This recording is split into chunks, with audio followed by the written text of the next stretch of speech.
La religión, una ideología reaccionaria al servicio de las clases dominantes. A lo largo de los siglos, toda la humanidad ha tenido y aún tiene muchas fuerzas físicas y espirituales y recursos materiales consumidos y desperdiciados para mantener un absurdo como la religión. La religión sigue desempeñando un papel reaccionario en la sociedad, sirviendo a las clases dominantes, dificulta la lucha de las clases oprimidas, paraliza su pensamiento avanzado y revolucionario y las somete mentalmente.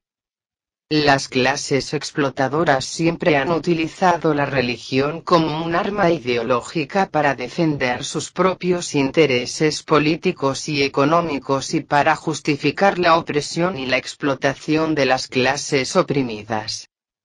Las acciones de las clases dominantes siempre han presentado a las religiones como actos presuntamente ofrecidos por fuerzas sobrenaturales. Ellas despertaron la fatalidad entre las personas y al mismo tiempo la pasividad hacia los opresores y explotadores de masas.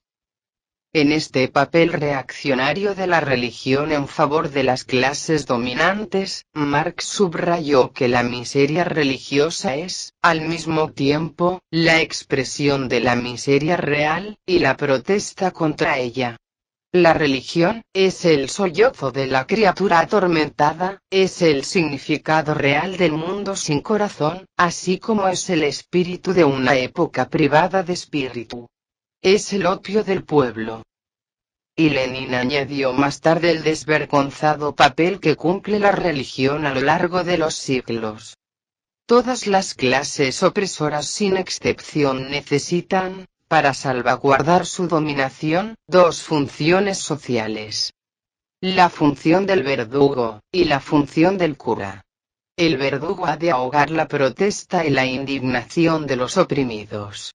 El cura ha de consolar a los oprimidos, ofreciéndoles unas perspectivas. Esto es sobre todo muy cómodo cuando no se responde de que estas perspectivas sean realizables, de que, manteniéndose la dominación de clase, han de dulcificarse sus sufrimientos y sacrificios, con lo cual ha de conciliarlos con esa dominación, apartarlos de las acciones revolucionarias, socavar su espíritu revolucionario y destrozar su firmeza revolucionaria.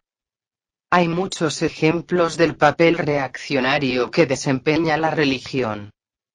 La siniestra historia de la religión está llena de sangre y las lágrimas de los pueblos, de violaciones, robos e inmoralidad, de toda la maldad con la cual ha servido a los explotadores de masas. La actividad de la Inquisición es comúnmente conocida, cuyas víctimas fueron pensadores destacados, científicos, escritores, luchadores valientes como Giordano Bruno, Copérnico, Juana de Arco y muchos otros. También es conocido el papel del sacerdote Gapón en el Domingo Sangriento en Rusia en enero de 1905, un papel que dio lugar a que el movimiento obrero se ahogara en sangre. El papel del Vaticano está muy bien conocido, que ayudó al fascismo en la cuna, y en la preparación de la Segunda Guerra Mundial, tenía una mano en el juego. Hay un buen número de encíclicas del Papa durante la Segunda Guerra Mundial, en las que pidió la comprensión de gran corazón requerida para las atrocidades de Hitler, en el nombre de la guerra contra la plaga bolchevique. La religión desempeña un papel especial hoy a favor de la burguesía imperialista y revisionista, y sobre todo la política hegemónica de las superpotencias. La burguesía y los revisionistas reviven la religión, ya que les sirve como una palanca sensible, para influir en la situación interna y externa. La bendición política de los curas y cardenales les sirven como crédito y estímulo para todas sus acciones contrarrevolucionarias. De acuerdo con sus deseos, la religión trae la alabanza al imperialismo, habla de cambios que el capitalismo supuestamente ha aprendido, de la supuesta supresión de fronteras entre las clases, de la paz general, de las llamadas aspiraciones de las superpotencias para la paz y la seguridad en el mundo, etc., así sucesivamente. En cada paso que dan para lograr su hegemonía política, las superpotencias inmediatamente insertan a los siervos de Dios en la tierra, así se propagan estos pasos como algo que ocurre en servicio y alabanza de la humanidad. La bendición del Papa o los patriarcas para la llamada Conferencia de Seguridad Europea en Helsinki se conoce bastante bien. La religión como medio de dominación sirve a la burguesía capitalista e imperialista, a la explotación y la subversión ideológica, por lo tanto se prevé explícitamente que la religión siga siendo ampliada como les sea posible y permanezca profundamente arraigada. Hoy en día los revisionistas modernos son los pasos de la burguesía. El apoyo y el renacimiento de la ideología religiosa ha llevado a los revisionistas a fabricar también una justificación como soporte de su actitud hacia la religión. Especulan mucho con el principio de la libertad de conciencia, que han distorsionado y abusado bajo el pretexto de libertad de conciencia a la par con la libertad de religión. El marxismo-leninismo solo ve el triunfo completo del principio democrático de la libertad de conciencia en las condiciones del orden socialista de la emancipación de la sociedad, sacudiendo a los restos religiosos. La existencia y propagación de la religión significa, debido a su contenido, una ofensa, y la parálisis del pensamiento y la conciencia humana.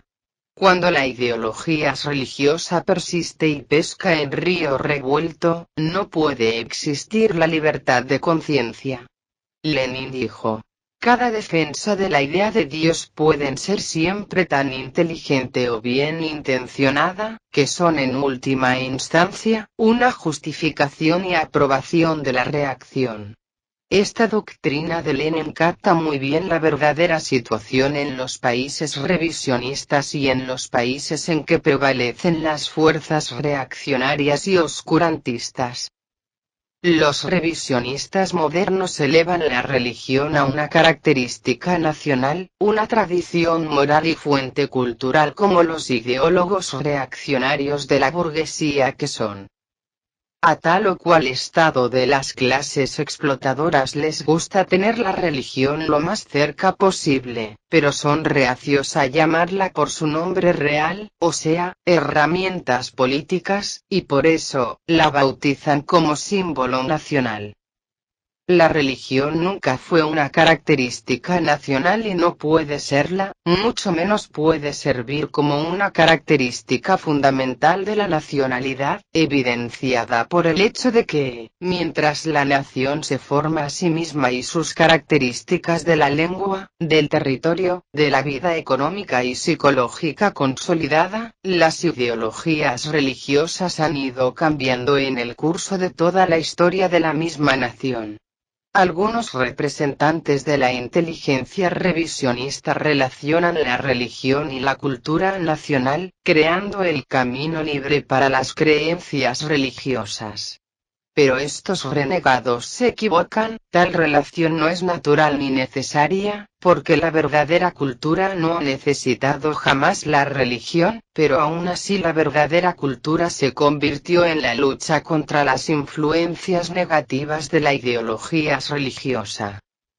Como el camarada Enver Hoxha destacó en su discurso del 3 de octubre de 1974. En un tiempo en el que formar la revolución y la lucha por la independencia política y económica era un proceso histórico imparable, las actuales condiciones de desarrollo social en el mundo se activan con mayor fuerza y varios teólogos y curas, burgueses y ideólogos revisionistas hacen esfuerzos febriles para encontrar formas nuevas de fraude, más favorables y más eficaces para sus fines contrarrevolucionarios, a base de una fuerte y peligrosa subversión ideológica llevada a cabo con la ayuda de la religión.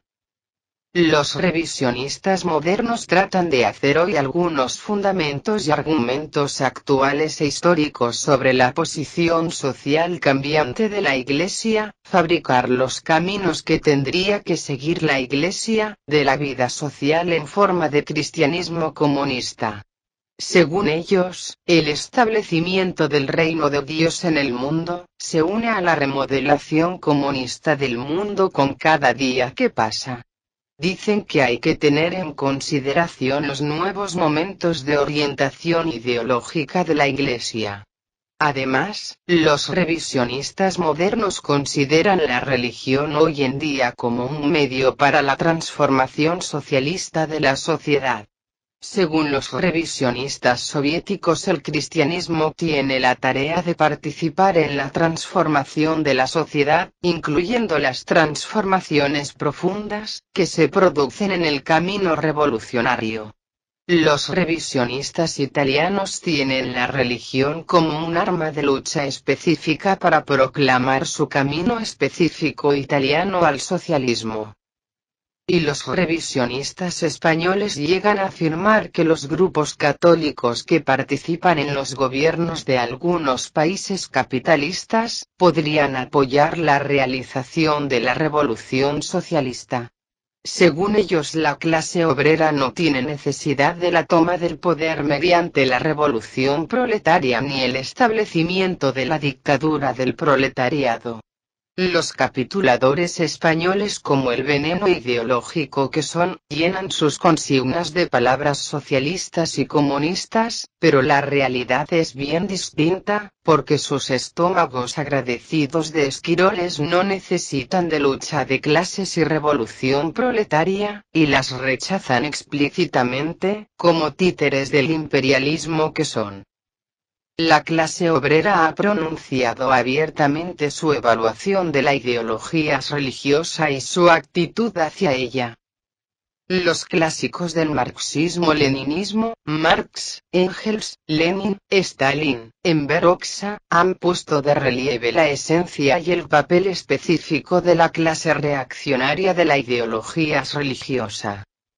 Lenin dijo: el marxismo considera que todas las religiones actuales y las iglesias, todas las organizaciones religiosas como órganos de la reacción burguesa, que defienden la adoración, paralizan y atontan a la clase obrera.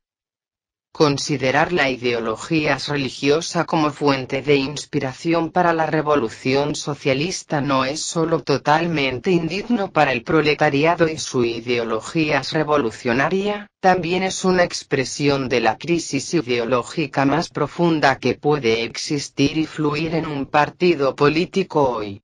Como dijo Marx, el Partido Revolucionario de la clase obrera no puede conducir a un tira y afloja con la religión, cuyos principios sociales llevan el sello de apuñalar por la espalda y la hipocresía. El Partido de la clase obrera muestra desde el principio ya su postura decidida y estricta frente al opio religioso, y contempla esta postura como un principio de la propaganda. Con la creación del poder popular, esta postura se anclaba también en la constitución de la Albania socialista. Enver Hoxha dijo: el ideal del socialismo es que el pueblo trabaje, no solo desde lo social y económico, también que trabaje para liberar a las clases oprimidas de los pueblos del mundo, del yugo de la esclavitud espiritual por las ideologías extrañas. El socialismo es el único orden social que crea todas las condiciones previas para alcanzar la emancipación integral de los pueblos.